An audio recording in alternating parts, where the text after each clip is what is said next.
Hello guys, आप सभी का स्वागत है हमारे इस यूट्यूब चैनल पर। दोस्तों, आज हम पढ़ेंगे बोर्ड परीक्षा में पूछे जाने वाले लघुत्तरीय प्रश्न के बारे में।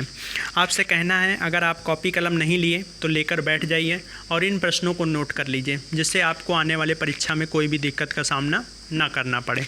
तो चलिए दोस्तों, वीडियो को स्टार्ट करते हैं बिना समय गंवाए हुए।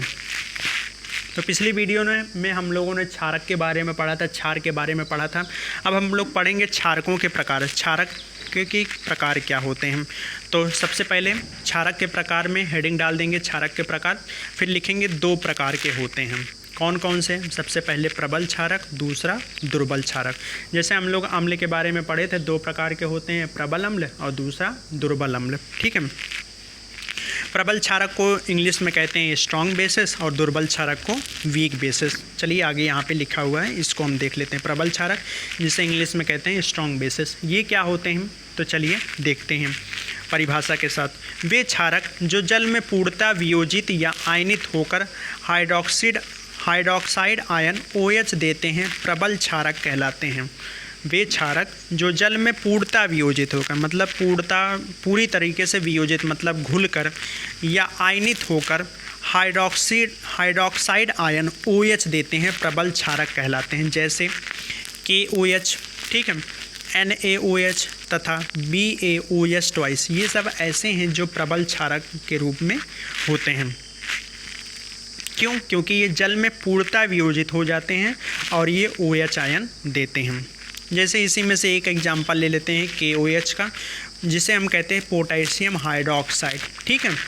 तो ये हम करेंगे, जब इसको जल में घोलेंगे, वियोजित करेंगे, तो हमको क्या मिलेगा? K+ मतलब पोटेशियम आयन, K हमारा पोटेशियम होता है और प्लस लगा मतलब पोटेशियम आयन, OH- मतलब हाइड्रोक्साइड आयन।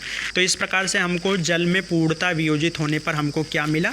Hydroxide ion. यहाँ पे देखें हाइड्रोक्साइड आयन। तो ये हमारे पास क्या हुआ? प्रबल क्षारक। ठीक है। अब इसके बाद आते हैं दुर्बल क्षारक। दुर्बल क्षारक क्या होते हैं, इसको भी देख लेते हैं। दुर्बल क्षारक क्या होते हैं? दुर्बल क्षारक जिसे वीक बेसिस कहते हैं, इनकी परिभाषा, वे क्षारक जो जल में पूर्णतया वियोजित या आयनित नहीं होते हैं। जो जल में पूर्णतया वियोजित या आयनित नहीं होते हैं।